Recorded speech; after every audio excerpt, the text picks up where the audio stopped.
On Fanalysis, we take the in-depth data born in fantasy football, combined with the latest betting trends, and we find you the best plays of the week. We turn to the lead betting analyst from Pickswise, Jared Smith, to give us all that information, and we start things off with the Browns. Double-digit home favorites against Detroit. Both teams are really banged up. Cleveland has 23 guys on the injured list. Detroit has 24. How does a handicapper even begin to measure the validity of the data that we've already collected when there's that many injuries? Injuries and, the penalties and some of the unknowns definitely muck up the handicap a lot, Steve. But let's put it in a vacuum for a second. I think the zigzag approach from what we've seen over the last few weeks has been very profitable, and it's been a strategy that I've started to take a really hard look at, almost over some of the analytics. And by zigzag, I mean teams that didn't cover the spread the prior week facing teams that did cover. And that's exactly what we have here with Cleveland, that just got their doors blown off against New England last week. The Lions didn't win the game. They didn't lose the game. They didn't win it. But they did cover that spread against the Steelers. Now we're hearing the Jared Goff injury news. It's an oblique. He didn't practice Wednesday, didn't practice Thursday. It's trending like Tim Boyle this week. Good luck finding any information or data or analytics on his NFL career. But when it comes to the Browns, I do think there is a buy low point. I know it sounds a little funky buying low as a double-digit favorite, but if all else was equal, I think this line would have been 2 touchdowns if the Browns weren't coming off a 38-point loss to New England. So I do think under 2 touchdowns, there's a little bit of room to buy in on Cleveland. They should have the advantage in the trenches. They're still very good up front, especially on the defensive line, and they can still run the football. Those are bad things for a Lions defense that really can't stop the run.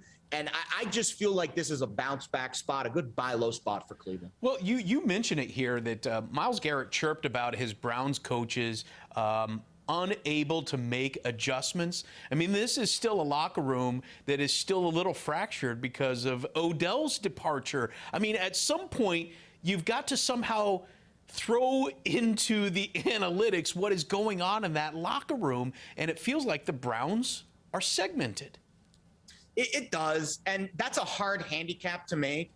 But I will say this: these are professional athletes, and they do tend to respond to adversity sometimes better than collegiate athletes or amateurs do. So if Myles Garrett, who still is arguably the best defensive player in the NFL, nose to toes, if he is going to say, hey, listen, we need to take a step back and we need to reevaluate how we're scheming, how we're adjusting, I think that will, kind of elicit a response from this Browns defense this week and talk about just the perfect get-right spot. Not only are you not facing Jared Goff, who, hasn't been great anyways, now you get to face Tim Boyle with what I think is a very, very depleted Lions offensive core, weapons, receivers, running backs, everything. So this really is a get-right spot for Cleveland that still has playoff aspirations, that isn't out of the AFC North race yet because of how the other teams have kind of fallen back to the pack a little bit too. And I just think Cleveland is in a good spot to get a big win. They did get their left tackle back this week, the Lions. They ended up running for 239 yards. So we're going to have to see whether or not that Swift, I guess, has become the positive regression for Swift is going to be a trend, or if that's something that was just an anomaly. Well, listen, if you like the home dogs, you'll love the Bears getting 5.5 against the Ravens. This is a Bears team that found some offense in their last game. They scored 27 points, and Fields threw for more than 300 yards? Did I read that correctly? Justin Fields is playing good football right now. He's put together 2 good weeks in a row. Now, Matt Nagy doesn't have a great record coming off the bye. In fact, it's been an interesting trend this year. 5-11 ATS teams coming off the bye. The bookmakers we asked this week, it's not a big enough sample size to really make any definitive conclusions, but it is something to keep an eye on. But I think the bye might help Justin Fields because he's had 5-6 weeks of, every week grinding out in the NFL life. Now he gets a chance to kind of sit back and watch. Now, I really like what I really saw that really interested me in that game against the Steelers that they almost won, maybe they should have won, was David Montgomery averaging almost 5 yards a carry, because what's a rookie quarterback's best friend is the running game. Right. So I think the Bears facing this Ravens defense, which has been absolutely dreadful, second to last in net yards per play over the last 3 weeks, there should be opportunities for Justin Fields and David Montgomery to make some things happen. Now, the line has creeped in favor of Chicago because we are seeing or hearing that Lamar Jackson missed 2 practices this week with a non-COVID related illness. Now, I don't know what it is. I hope it's nothing serious. Anytime we see illness these days, obviously we hit the pause button. You hope it's just a little mild case of the flu and he'll get some fluids and be good to go for Sunday. But he's the heart and soul of this offense. So if he is not 100%, that scares me for this Bears team, or for this Ravens team facing a Bears defense that still has some pieces. Total-wise, I actually think if Lamar is healthy, the total's too low in this game because the Ravens defense has been dreadful. And I think the Ravens offense, if fully healthy, are due for a repeat or bounce back performance after that dreadful output against the Dolphins. So I think the total's a little low. Don't play a lot of totals, Steve, but I think the over's right here. And I really like the Bears getting almost a full touchdown at home. Do you like that as a same game parlay? Yeah, and I would tease it too. You know, you get the Bears through 7 through 10. You get them up to 11 or 12. You move that total down to 40 or 39.5. I think that's a decent same game teaser spot. You can do that on some of the sports books, depending on where you do your shopping.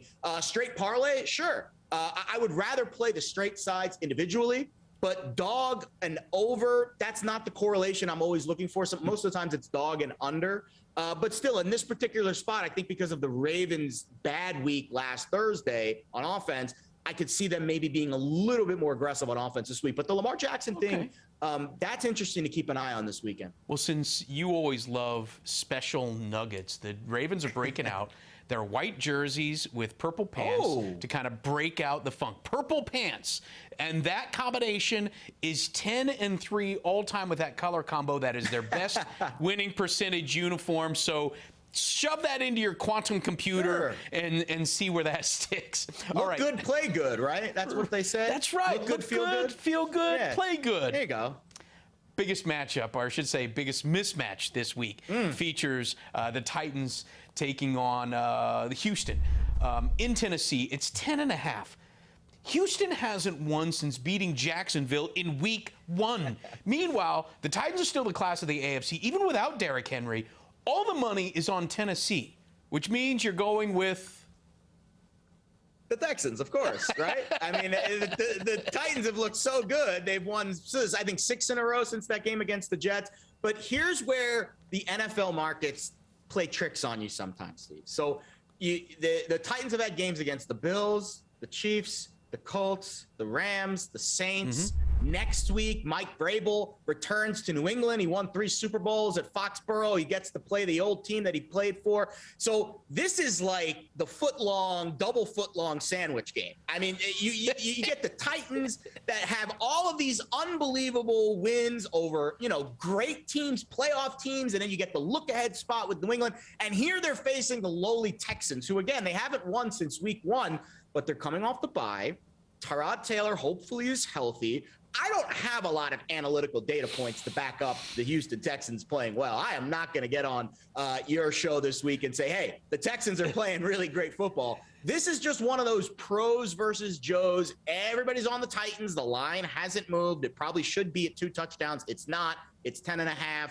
I feel like this is the spot where Tennessee finally slips up and shows you, hey, they're a negative net yards per play this year. Analytically, they haven't been that great, but they're still getting these wins. Mike Rabel as a favorite. We've talked about it. We talked about it last week against the Saints. They didn't cover that game. I don't think they're going to cover this week. Well, a deeper dive into the data actually supports what you're saying, because the Titans clearly miss Henry a lot. In the last 2 games without him, they're averaging 65 yards rushing and about 200 yards of total offense without Derrick Henry. So they're just making plays at the right time, and sometimes that's what it takes to win ball games. The thing is, as you said, trap games become an issue, and if they're getting up for 6, 7, 8 straight weeks, they've got to have a down game, and this could end up being that.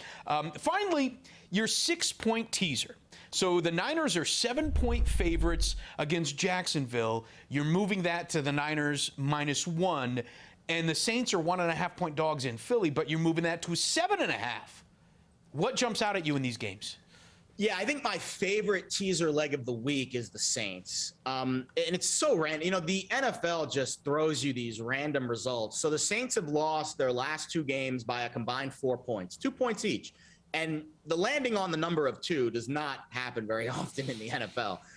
So it is kind of interesting that New Orleans has been right on the cusp of winning the last 2 weeks. I know they were favored against Atlanta. They were a slight underdog against Tennessee. They were in that game. They probably should have won that game. There were some very questionable calls by Jerome Boger's crew in that game. I don't want to get into that, though. What I do want to talk about is this Saints defense, which continues to play at a very high level and continues to show me that they are one of the best units in the league. I think Trevor Siemian's actually playing better than some of the numbers may indicate. He hasn't been great in the first half, but he's been a great second-half quarterback this year. And I think the books are kind of giving you this cookie with Philly after their big win against Denver. They made them a slight home favorite.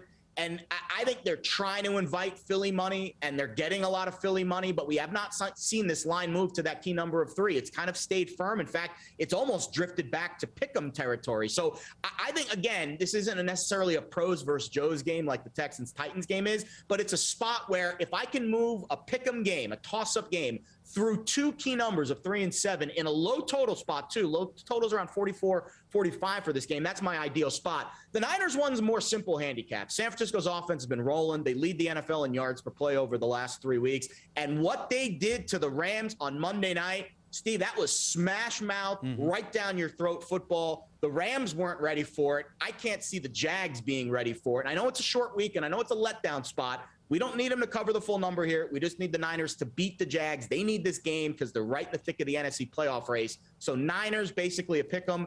Saints through those 2 key numbers of 3 and 7. I think that's a good teaser leg this week. You love to see that. That's his best plays of the week. Make sure you check out our other segment focusing on the Jets and the Giants. For Jared Smith of Pickswise, I'm Steve Overmyer. This is Fanalysis.